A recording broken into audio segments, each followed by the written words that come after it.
بسم اللہ الرحمن الرحیم۔ وَقُلِ الْحَقُّ مِنْ رَبِّكَ، فرما دیجئے هُوَ التوحید الحق من ربک، خبر و مبتدا محذوف، کیا معنی؟ ھذا الذی اوحی الی الحق، جو میری طرف وحی کیا گیا یہ کیا ہے؟ هو الحق، یہی حق ہے، یہی حق ہے، من ربکم، اور قال الضحاک هو التوحید وقال المقاتل هو القرآن۔ ضحاک کہتا ہے توحید، مقاتل کہتا ہے قرآن۔ من ربکم، تمہاری رب کی طرف سے، فمن شاء فلیؤمن، پس جو چاہے پس ایمان لائے، ومن شاء، اور جو کوئی چاہے، فلیکفر، پس وہ کفر کرے۔ حق آ گیا، قرآن بھی آ گیا، توحید بھی آ گئی، جو چاہے مانے، جو چاہے کیا کرے؟ کفر کرے۔ انا اعتدنا للظالمین نارا، بے شک ہم نے تیار کر رکھا ہے واسطے ظالموں کے آگ کو، احاط بہم، گھیر لے گی ان کو، سراد کوہا، کناتیں آگ کی، سراد کمانا لمبے، کناتیں آگ کی، جو کناتیں بھی آگ کی ہوں گی۔ بعد نے کہا چار دیواری آگ کی، تو معنی ایک ہی ہے کہ آگ کی لمبے لمبے لمبے اور کناتیں ان کو گھیرنے والی ہوں گی۔ وَإِن يَسْتَغِيثُوا، اور اگر وہ پانی مانگیں گے، فریاد کریں گے یعنی پانی مانگیں گے، یغاثوا بماء، امداد کیے جائیں گے پانی کے ساتھ، کل محلے، جیسے تل چھٹ، کراہت میں محلے، مول کس کو کہتے ہیں؟ کبھی تیل کی بوتل دیکھو، تیل کی، سرسوں کا تیل ہو، اس کی میل کچیل نیچے بیٹھ جاتی ہے، وہ جو نیچے بیٹھ جاتی ہے اسے کہتے ہیں محل اور تل چھٹ۔ تو یہ جو پانی ہوگا یہ کیا ہوگا؟ مثل محل کے، تل چھٹ کے۔ کیوں تل چھٹ کیوں ہوگا؟ اس میں جہنمیوں کی پیپ اور ان کے جو زخموں کا گند ہے وہ اس پانی کے اندر ہوگا، تو یہ اسی طرح گاڑھا ہوگا جیسے وہ تیل کا بقایا تل چھٹ گاڑھا ہوتا ہے۔ حضرت ابو سعید خدری فرماتے ہیں کل محلے اکر زیت فَإِذَا قُرِّبَ إِلَيْهِ، یہ بوئی زیت تیل کی تل چھٹ ہے، اور جب قریب کیا جائے گا اس کے سکتت، اس کے جب سامنے آئے گا یہ پورا چمڑا گل کے جل جائے گا، گر جائے گا۔ سکتت پربت وجہی فیہ، اسی کے اتنا گرم ہوگا۔ اور فرماتے ہیں سرادق النار اربع، یہ سرادق چار دیواریں ہوں گی آگ کی، کس کو کل جدار مثل مسیرت 40 سنہ، ایک دیوار کی موٹائی ہوگی 40 سال تک سواری پہ چلتے رہو۔ وبہذا الاسناد عن النبی صلی اللہ علیہ وسلم قال لو ان دلون، اگر ایک لوٹا من غساک، وہ جو غساک ہوگا تل چھٹ والا پانی، گرا دیا جائے دنیا میں، لَأَنْتَنَا اہل الدنیا، تو اس کی اتنی بدبو ہے کہ پوری دنیا بدبو سے مرے گی، ساری دنیا بدبودار ہو جائے گی۔ سمجھ رہے ہو؟ اور آگے یہ حدیث آ گئی، آگے کیا ہے کہ کس کو کل جدار یعنی غلظہ، معنی بیان کر رہا ہے دیوار کی موٹائی ہے، سنن ترمذی ہے۔ سرادق جوہری کہتا ہے یہ سرادقات وہ کیا ہے جو صحن میں بڑھائے جاتے ہیں، اور اصل میں نے معنی بیان کر دیا وہ کیا ہے؟ ہائے تم من نار، لمبے اور جو اوپر شعلے نکلیں گے وہی شعلے، اور کہ اور دم، کل محلے، کہ اور پیپ اور خون، اور زہاق کہتا ہے ماء اسود، یہ کالا پانی ہے، اور بے شک جہنم البتہ کالی ہے، اور پانی بھی اس کا کالا ہے، اور درخت بھی اس کے کالے ہیں، اور اہل بھی اس کے کالے ہیں، یہ سارے کالے جمع ہیں۔ اسی لیے جو ابھی سے کالا لباس پہن رہا ہے، ابھی سے تیاری کر رہا ہے، فَإِنَّ الْمُهْلَ يَجْمَعُ هَذِهِ الْأَوْصَافَ الرَّذِيلَةَ، یہ سارے اوصاف اس میں ہیں، اسود بھی ہے، منتن بدبودار بھی ہے، غلیظ گاڑا بھی ہے، ہار گرم بھی ہے، یہ سارے اوصاف اس میں ہیں۔ تو کل محلے یشوی الوجوہ، بھون ڈالے گا چہروں کو، بئس الشراب، بہت برا ہے پینا، اور بری ہے مرتفقہ، جائے آرام، آرام کرنے کی جگہ۔ ان الذین آمنوا، بے شک وہ لوگ جو ایمان لائے۔ اب اس کے مقابل یہ تخویف تھی، اب بشارت کا عنوان ہے جس میں 10 اجزاء والی بشارت آ رہی ہے، مفصل بشارت ہے۔ بے شک وہ لوگ جو ایمان لائے اور کام کیے بھلے، بے شک ہم نہیں ضائع کریں گے اجر اس آدمی کا، احسن عملا، جس نے سونا کیا عمل، اولئک لہم، یہی لوگ ہیں بس سے ان کے باغات ہوں گے ہمیشہ کے، چلتی ہوں گی ان کے نیچے نہریں، یحلون، یہ پچھلا ہو گیا ہے بقرہ میں، نئے جملے کی بات کروں گا جو ہو چکا ہے، اب ہو چکا ہے۔ یحلون فیہا، پہنائے جائیں گے، فیہا اس جنت میں، من اصابر من ذہب، کنگن سونے کے، کنگن من اصابر من ذہب، اصابر اسورہ کی جمع ہے، اور اسورۃن یہ سوار اور سوار ان کی جمع ہے، تو من اصابر من ذہب، کنگن سونے کے، وَيَلْبَسُونَ ثِيَابًا، اور پہنیں گے کپڑے، کنگن پہنائے جائیں گے، کپڑے خود پہنیں گے۔ پتہ چلا؟ ادھر تو پیر کو شلوار بھی مرید پہناتے، جنت میں بھی شلوار خود پہننی ہوگی، مرید نہیں پکڑ کے پہنائیں گے۔ کوئی سمجھ آئی کہ نہیں؟ یہ حیا کا مقام ہے نا۔ اب کتنی بے حیائی ہے، کئی آدمی خواہ مخواہ بھائی ٹھیک ٹھاک ڈنگور، لیکن 6 مرید کوئی پیچھے سے پکڑے ہوئے کوئی آگے سے، اور کپڑے حضرت صاحب کے اتارے جا رہے ہیں اور پھر پہنائے جا رہے ہیں، اور حضرت صاحب کی پوری زیارت بھی کی جا رہی ہے۔ اور سارے ہمارے علاقے میں ایک شادی ہوئی تو پیر صاحب ہے، تو پیر صاحب کو پہلے ایک بہت بڑا تھال منگایا گیا، اس میں پیر صاحب کو بٹھا کے اسے غسل کرایا، غسل کرا کے نیچے سارا جو پانی تھا وہ دیگوں میں تبرک کے لیے ڈالا پورے، اور بڑی خوشی سے پھر حضرت صاحب کا تبرک۔ میں نے کہا ان سے پوچھو یہ پانی کہاں کہاں سے گزر کے آئے۔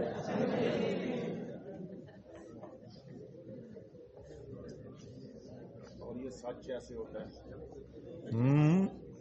ساری سچ ہے، اسی طرح کرتی ہیں یہ تبرکات ہیں۔ بھائی آپ تو سادے ہیں، ایسے ایریے بھی ہیں اور ایسے واقعات بھی پیش آئے کہ شادی ہوئی تو پہلی رات دلہن نے پیر کے ساتھ گزارنی ہے،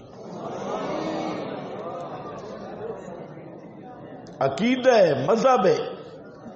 ہاں تو دلہن وہ تبرکات لینے کے لیے گئی، اس سے بھی اوپر 9 راتیں کے لیے جو قبروں پہ چھوڑ کے آتی ہیں، 9 راتوں کے لیے ملنگوں کے حوالے کر کے 9 راتہ جی فلانے پیر کی قبر پر 9 راتہ.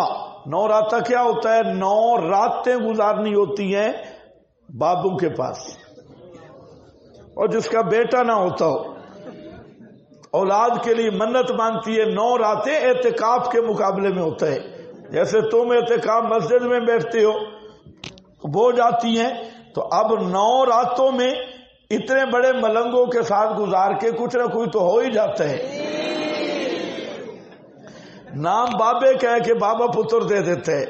ہاں تو یہ اصل مسئلہ ہے.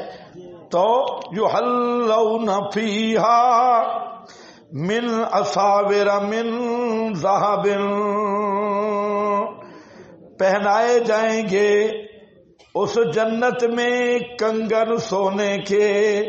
من ذہب، سوال ہے کنگن تو عورتیں پہنتی ہیں، مردوں کو کنگن کیوں بزرگ کیوں پہنیں گے؟ ذہب کنگن پہنے ہوئے.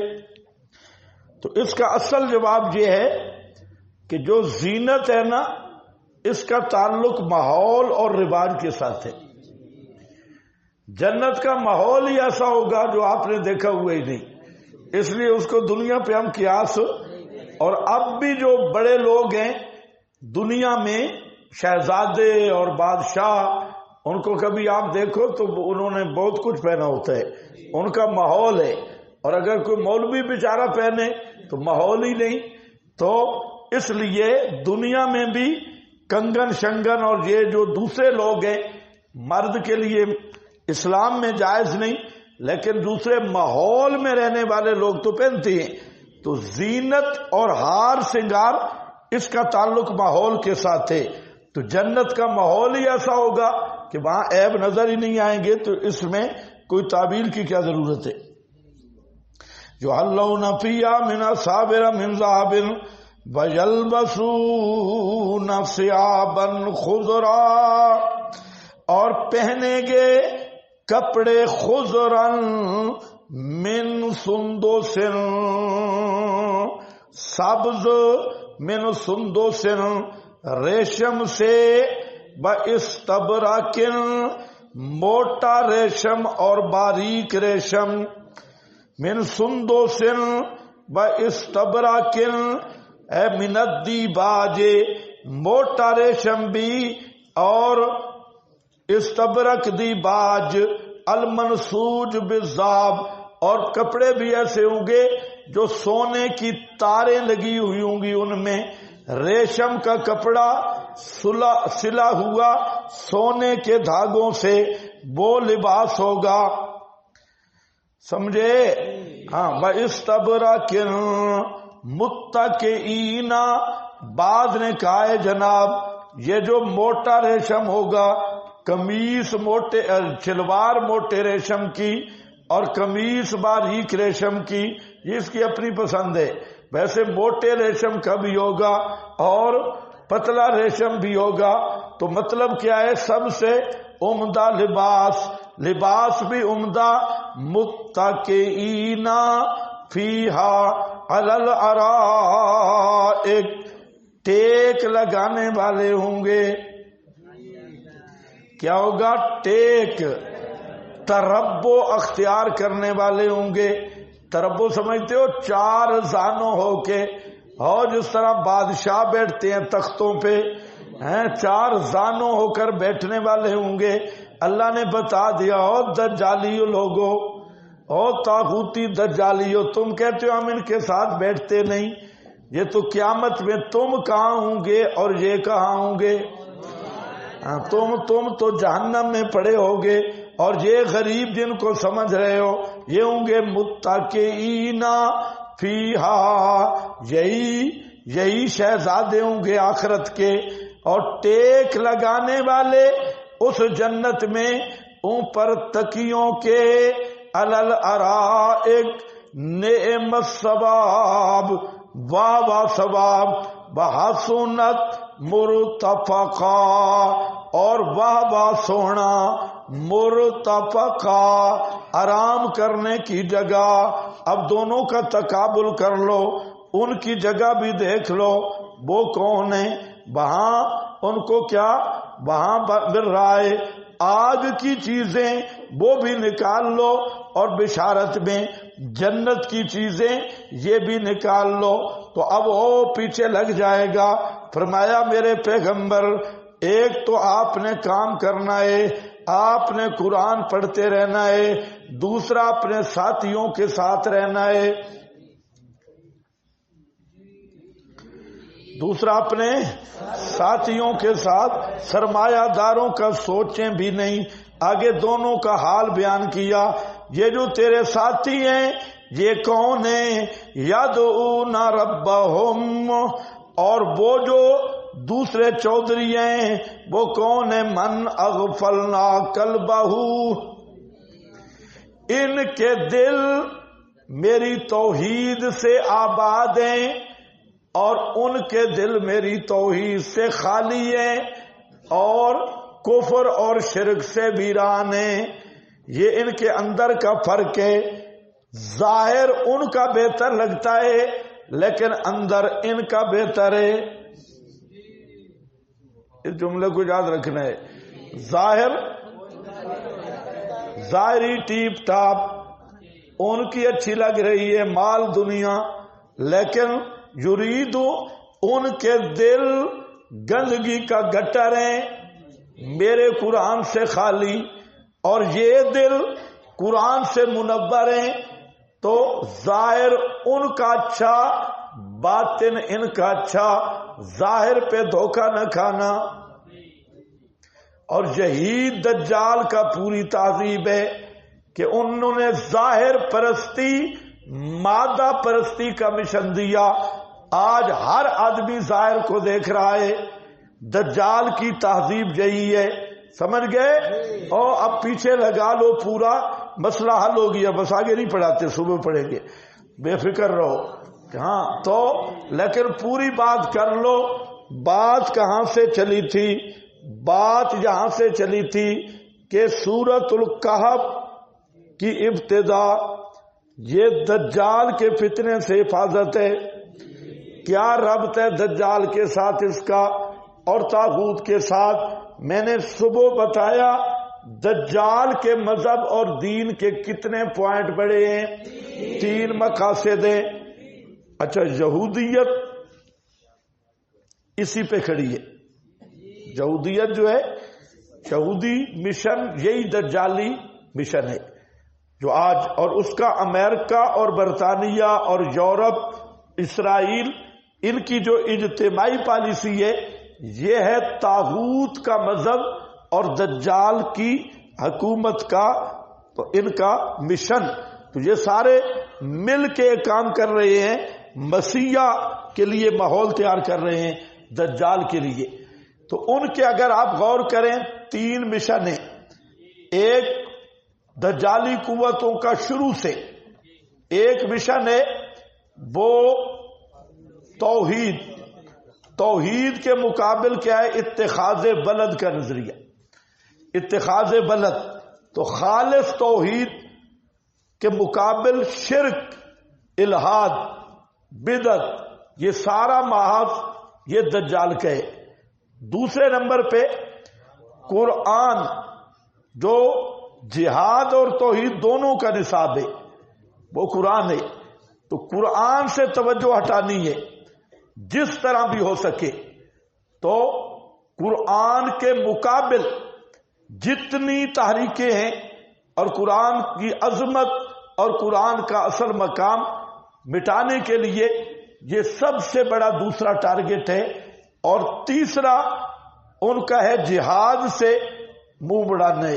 جہاد چلا جائے، ہائے جہاد نکلے، اور کاش مسلمان صوفی بن جائے اور صرف لوٹے مسلح والا مسلمان ہو تو انہیں بہت پیارا لگتا ہے۔ تو یہ جہاد والی جو چیز ہے نا، یہ کسی طرح اس نے اس کے مقابل متبادل صورتیں رکھی ہیں۔ کھیلوں کے میدان، کرکٹ، فحاشی، زنانے، اور اب جو ہے اس وقت مذہبی تحریکیں انہوں نے قائم کی ہیں۔ اب دیکھو ہماری جو تبلیغی جماعت ہے کئی دفعہ میں نے کہا کہ ہم تبلیغ کی جماعت کے دشمن نہیں، یہ بات ذہن میں رکھو۔ ہمارے اکابر نے حضرت مولانا محمد الیاس صاحب رحمہ اللہ، مولانا محمد زکریا صاحب رحمہ اللہ، انہوں نے جو ایک محنت کی اخلاص پہ، ہم اس کا نہ منکر ہیں نہ اس کے دشمن ہیں، لیکن 20 سالوں میں ایک انقلاب آتا ہے جس میں رائے بند میں وہ کام شروع ہو جاتے ہیں جو اس سے پہلے نہیں۔ آپ پرانے لوگ جو سنجیدہ ہیں ان سے پوچھیں کہ آج سے 20 سال جماعت کیسی تھی اور آج یہ جماعت کیا بن گئی، اپنے مقاصد سے کتنی دور چلی گئی۔ تو اس میں اصل میں یہی یہودی ایجنسی ہیں، دجالی مشن ان کو بھی دیا گیا، وہ الیاس قادری ہے ان کو بھی دیا گیا، تو ایک صوفی ازم تیار کیا۔ یہ جتنے پیر ہیں آپ ان کی تحقیق کریں تو یہ سب ایجنسیوں کی، کیونکہ ایجنسیاں ان کو تیار کر رہی ہیں کہ ماحول صوفی بنایا جائے، تصوف والا ماحول بنایا جائے، جہاد والا ماحول۔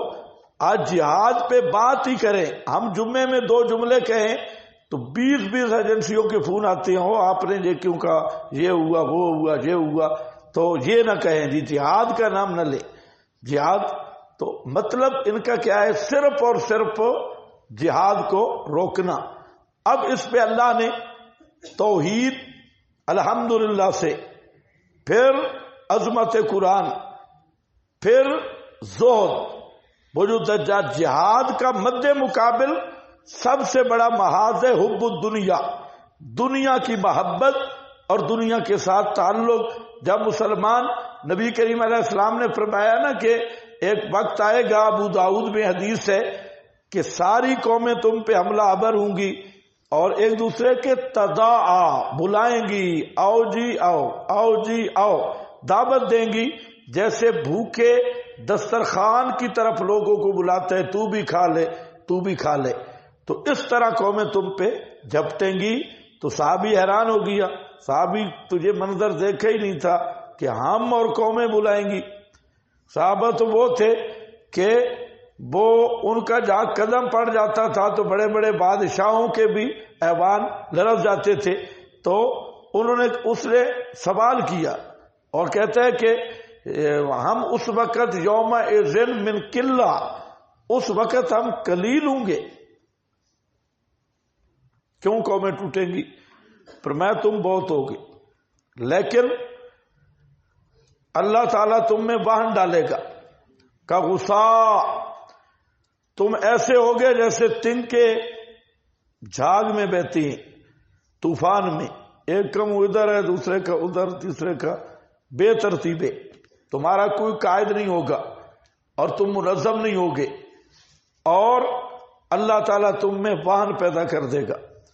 واہن پیدا ہونے سے دشمن کے دل سے تمہارا روب ختم ہو جائے گا اور سب کو بلائیں گے، اور وہ واہن کیا ہے؟ حب الدنیا و کراہیت الموت، دنیا کی محبت اور موت سے نفرت۔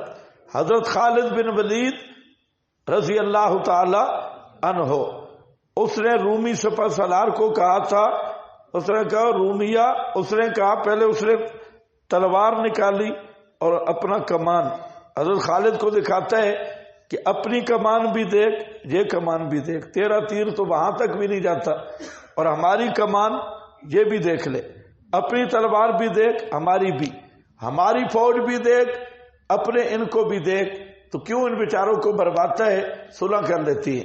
تو وہ شہنشاہ کی طرف سے بھی یہی آرڈر تھا کہ صلح کرو، تو سپہ سالار، تو حضرت خالد نے تحقیراً مسکرائے اور فرمانے لگے، اوے رومی کتے، تجھے پتہ ہے کہ ہم کون ہیں؟ نحب الموت کما تحبون الشراب، نحب الموت کما تحبون الشراب، ہم موت کو اس طرح چاہتے ہیں جیسے تم شراب کے عاشق ہو، اس کو چاہتے ہو، تو جہاں کراہیت الموت، تو جہاد سے روکنے والی چیز دنیا کی محبت ہے، اس کا رد کیا، اس کی فنا بیان کی۔ پھر دجال کے فتنے میں تم نے کیا کرنا ہے؟ اصحاب کہف کو نمونہ پیش کیا.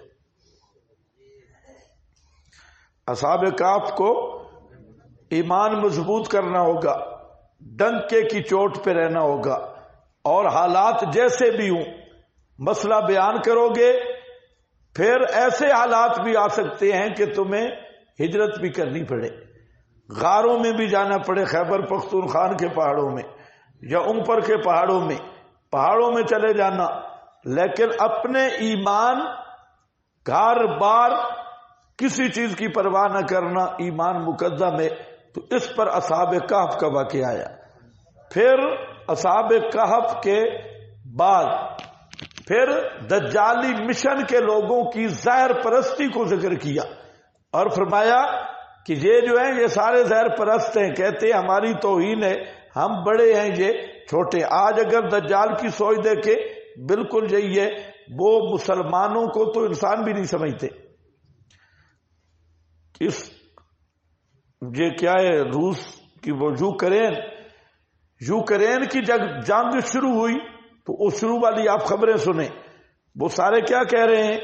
رو رہے ہیں. میڈیا وہاں عیسائی اور یہودی ہیں، رو رہے ہیں. تو کسی نے ان سے سوال کیا کچھ صحافیوں سے کہ افغانستان میں تو تم نہیں روئے، عراق میں نہیں روئے، وہاں تو لاکھوں کروڑوں لوگوں کو مارا. تو اس نے کہا وہ تو ہم نے کیڑوں پتنگوں کو مارا ہے، انسان اب مر رہے ہیں. ان کے یہودی عیسائی ہے نا، انسان اب مر رہے ہیں، وہ تو ہم نے کیڑوں مکوڑوں کو مارا ہے. یعنی وہی دجال کی سوچ ہے کہ اہل ایمان کو وہ کیڑے مکوڑے حقیر سمجھتے ہیں، اور اپنے نیٹو، یورپ، یہودیت، امریکہ، برطانیہ، اس کو وہ اصل مقاصد سمجھتے ہیں. تو اللہ نے درمیان میں ایک تربیت کی، فرمایا میرا پیغمبر ظاہر نہیں دیکھنا، اور یہ آپ لوگوں کی تربیت ہے، ظاہر پہ نہیں جانا، حقائق پہ جانا ہے. آج دجال کی دنیا ساری اس کا ظاہر پہ مبنی ہے، حقائق پہ مبنی نہیں. اسی پہ آگے حضرت موسیٰ اور خضر کا واقعہ بھی آئے گا کہ حضرت موسیٰ کو بھی تھوڑا سا وہ یہ سمجھو کہ وہ ظاہر اور حقائق میں تھوڑا اشتباہ ہو گیا. تو دجالی نظام سارا ظاہر پرستی کا نظام ہے، اور جو دینی نظام سارا حقائق پرستی کا نظام ہے. تو حقیقت پرستی اور ظاہر پرستی، یہ دو چیزیں، دو تہذیبیں، دو دین اور دو عقائد اور مذہب کی جنگ ہے. تو اگر آپ اس تناظر میں دیکھیں گے تو الحمد سے لے کے اب تک یہاں تک پورا ربط مربوط ہو گیا ہے. کچھ سمجھ گئے کہ نہیں؟ کہ بالکل نہیں سمجھے. میں نے ساری صورتوں کے ربط ذوقی ہے اور وقت کے لحاظ سے سارے ربط شبت وہ تیار کیے ہیں، لیکن تمہارے مولویوں سے ابھی تک ڈر رہے ہیں، ایمان کمزور ہے، کیونکہ انہوں نے پھر کہنا ہے نئی تحقیق آ گئی، بزرگوں کو چھوڑ دیا. اب یہ ایک طرز ہے کہ پوری صورت جو ہے وہ دجالی نظام اور طاغوتی نظام کے مقابل ایک تربیتی کورس بن جائے گا. کچھ سمجھ گئے کہ نہیں؟ یہ تربیتی کورس ہے، اور اس کورس کو اس طرح نوجوانوں تک پہنچانا ضروری ہے. موجودہ فتنوں کو سمجھ کے، قرآن تو تازہ کتاب ہے، میں بار بار کہتا ہوں کہ قرآن اس ماحول میں، حضرت شاہ ولی اللہ نے یہی کہا کہ قرآن کو اپنے ماحول پہ فٹ کرو، اور قرآن کو اپنے ماحول، جو تمہارا ماحول ہے، اپنے ماحول پہ نظریں دیکھ کر قرآن بیان کرو. اور یہ قرآن کا حق ہے، قرآن کو ماضی کی کہانی نہ بناؤ.